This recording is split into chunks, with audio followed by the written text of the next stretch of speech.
As a small business, it's important to get your business out there, to not just to the masses, but also to your local market. And the best medium for that is traditional media. So how do you get started with getting in touch with the right people? Well, you need a media release, which is almost like a resume about your small business expertise.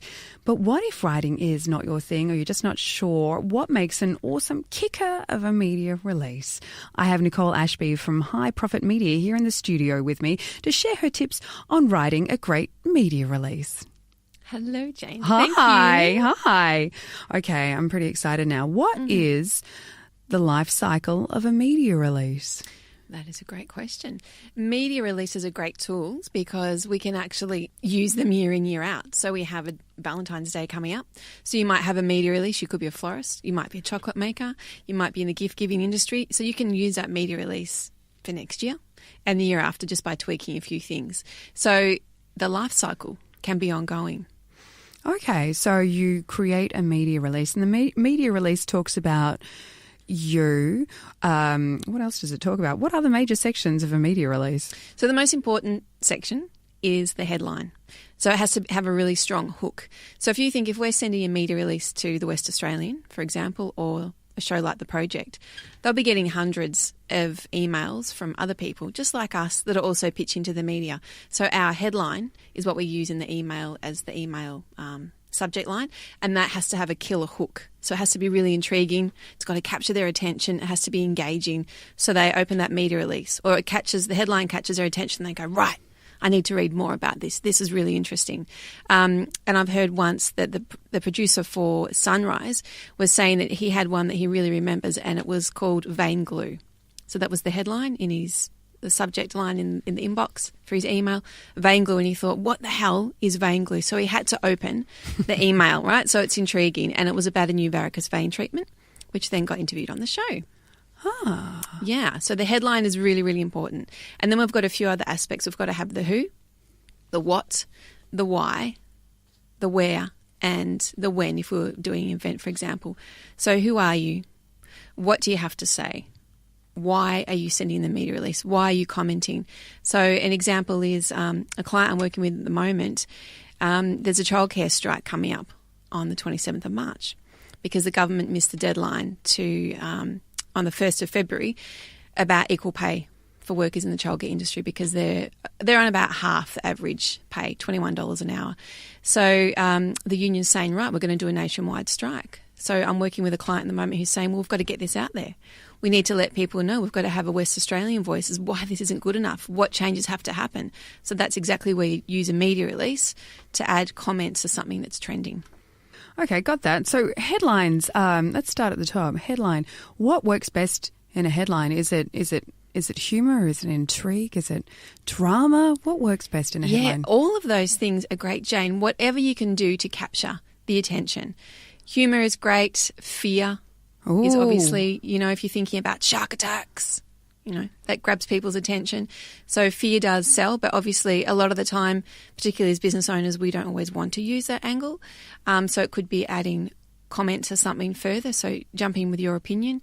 You want about sort of no more than 80 to 120 words, so like one sentence. You don't make it too long. It's got to be quite sharp and catchy. Okay, sharp and catchy, maybe funny. I might be able to manage that. Now, part of the who you are, what's all that about? I like pina coladas and walks by the beach. What's the who part of the media release? So, as a business owner, for example, or if you were adding comment, you might be putting in your title. So, I would be saying, Nicole Ashby, director at High Profit Media, is passionate about X, Y, Z. Business owners getting free media publicity. And then I'd be talking a little bit about my experience, because if the media don't know us and we're pitching to them through a media release, we have to give a really short snapshot of who we are and why our comment and our expertise matters around why we're sending in the media release.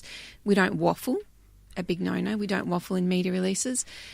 It's pretty much a precise formula you need to follow, but once you've got the formula, it's really not difficult. It's not rocket science at all. And you want to keep it to about 500 words. So I was doing some work with an author, and because she writes, she has a bit of a tendency to go on and on. So I've really had to help her in pulling it right back. But now she's getting great traction with her media releases. So when we say 500 words, we think, a page to a page and a half. And then you might also have a really short bio, which is maybe, 2 paragraphs, and your contact details. Very, very important. So that part of the who and the who we are, is that, I hear this phrase a lot, it's your story. What's your story? You need to get that across. Is that the who? Yes. So what do they mean by your story? Why don't they just say who? Another great question, Jane. Another great question. So firstly, when we're looking at your story, it's really important, I think, as business owners to understand your story and why you've got into your business and why you're doing it. Because quite often we take it for granted, or we don't actually sit and ponder and go, well, why did I get into this? Was it just to make money? Or am I, making change across the world? Do I have a message to share? What's driving me to get into that? And once you start to, I like to say, unpack it and pull it apart in terms of what's unique about you, when did you start the business? Why did you start the business? Who's your ideal customer? What key messages do you want to deliver, whether it's your local area or the state, the nation or the world? Once you start to unpack those, you can see, all right, so this is where the media will actually want to talk to me because I'm really passionate about business owners getting publicity for free, or I'm really passionate about childcare standards lifting or equal pay, for women. So quite often we overlook that and people go, I don't know what my story is and I don't know what the points are. It's like, bring it back, go down to the basics. Why did you set it up? What is important to you about what you're doing? What's unique about what you're doing? How are you unique from your competitors? What's the difference that you're making? If you are making a difference, not everybody is.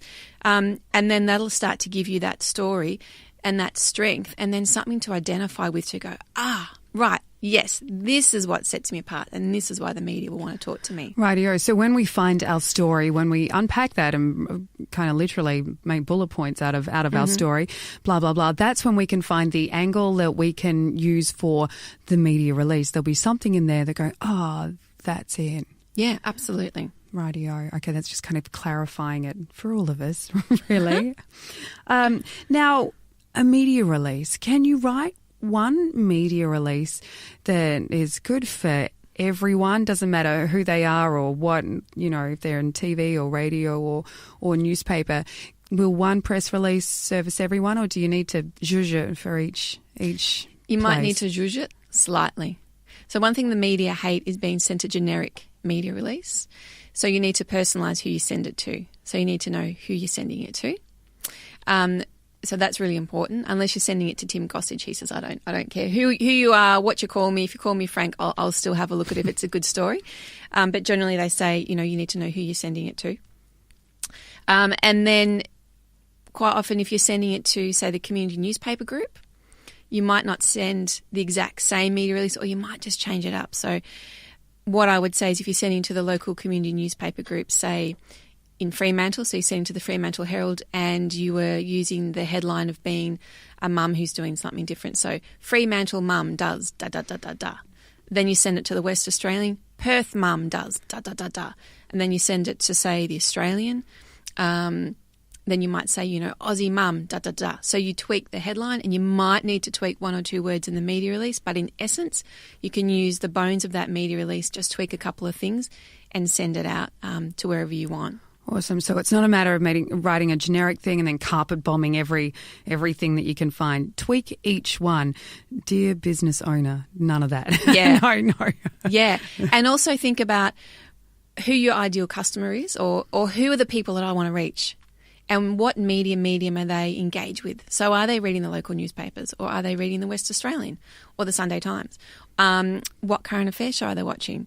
Are they watching the 7:30 report or the project? Or a current affair, or Today Tonight. Because once you get really clear on, okay, these are the people I want to reach, and this is the medium that they're engaged with, that can really help you target and pinpoint where you should be sending your media release. Instead of sending it to, say, 100, you might just have 7 to 10 select media outlets that you're sending it to, and that will really help you be really laser focused on who you're sending it to and increase the chances of an interview. That was totally my next question. How many of these do you send out? That's great. Yeah. Find your audience and then see what how they're engaging with media and then pick on them. Yeah. Fantastic. So how do you know who to send it to? At these, like, okay, right, my people, they're watching the project or Today Tonight or they're reading the West Australian. How do you know who to send your media release to? Yeah, that's one of the most common questions I get asked in my training. And there's a couple of things. So generally with TV, it's the producer. With print, it's the editor. With radio, it's the producer as well. And you can Google that. You can do a bit of sneaky stuff. So you can Google, who is the producer for the project. Would you name them? Dear Steve, dear Hannah. Hi Hannah, how's it going? Yes. Oh, really? Yeah. Yes, they like that. So Chris Bendel is the producer for the project. So when I email him, I say, hey Chris, how you going?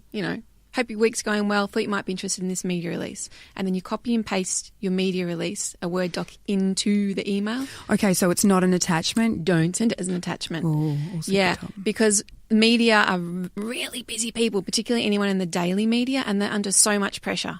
So it's our job to make it really easy for them. So we copy and paste and we put the media release in the body of the email. So, so you can just do a little bit of Googling to find out the names of different people, and you can also sometimes find out the email structure. So if it's, terry@thewestaustralian.com.au, for example, if you're flicking through the newspaper and you saw an article that really spoke to you and what you're doing, you could look at the journalist who wrote it. Then you could go onto the West Australian website and see how they structure that email and send it in. So there's lots of little sneaky ways that you can. And really so useful to figure out who you need to send it to. So you don't have to do this 100 times because that would be really time consuming. Yes. So figure out who you need to be sending it to first and then go and dig for who to send it to. Now, I need to probably go back a few steps. We were talking about the when and how to make it relevant to what's going on. That needs to be somewhere in your media release, does it? Depending on what your media release is about. Mm-hmm. So the when and the where is more to do with if you've got an event. So if you had an opening, launch of a website, a politician coming to something, a talk, and you wanted the media to come to that and take photos, that's when you really have that. Yeah. The when and the where. And so incredibly important as well, because sometimes it's all, highlight that, and sometimes maybe I guess put it at top if it's a date and if it's something that you want people to be attending at. This is happening on the 10th of February, right at the top. So you can't put it in the inbox and let it drift down anywhere. It's got to be seen. Yeah. Well, we want that really catchy hook. We want the killer hook in the headline. And generally you'll have that information of the date and the time and the location. And I've heard the media say at events, please tell us the address and the time and the date, because sometimes there'll be something we want to go to and you've left off a bit of information. And we're really busy and we don't want to have to, ring you and say da-da-da. So just give us all information, make it as easy as possible. Including links to any websites or Facebook events. Yes. Yeah. And double check your links. Make sure. Just go and click it. Make sure it goes where you want it to go to. Now, if you are not confident at writing, or if you just don't have time, or it's not your jam, what do you do then? If you're stuck? Good question. So there's a few things you can do. Once people realise how easy it is, that it's not rocket science, they get quite confident in doing that themselves. And that's something that I teach. Otherwise, you can engage professionals to do your media releases for you as well. Generally, that would cost anywhere from $500 to about $2,000 to have a media release written and sent out. And that's something I do as well. But, if you do like writing, if you do understand your story, you can unpack it, have a go, because we've got so many amazing stories here in WA, people doing incredible things. But quite often they'll hide behind their business, or they're a little bit scared to get out there. I'm just saying, get out there, tell the world what you're doing, because the media are literally starving for stories. They want our content, so let's give it to them. I like that's a great line. People are hiding behind their businesses, because it's the people, even if they're not, sometimes even if people aren't that engaged with you, what you're selling, like me, kid stuff, I don't care. But I'm really like whoever it is and I want to support them. So if my friends are having children, then I'll go and see that person. Yeah. Yeah, absolutely. I was just listening to a podcast on the way here from an amazing LinkedIn expert here, and she was being interviewed in the podcast. And I've spoken to her in the past, and she's been quite shy in terms of, I don't know if I'm good enough. I wouldn't quite know what to say. And she killed this podcast interview. And I just messaged her and said, that was brilliant. You need to be doing more of this.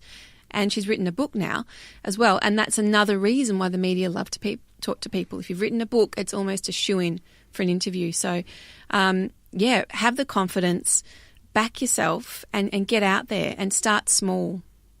You know, think big, but start small. Start with your local paper. Maybe start with a local podcast and then build it up and start to spread your message and get that broader audience. Easy. You're making this sound easy, Nicole. It's not hard. Yeah. Rocket scientist. Oh, my goodness. Rocket scientist required. Can write press release. Nicole Ashby of High Profit Media, thank you so much for walking us through media releases. Pleasure. Thanks, Jane. It's been fun. I can't wait to write one.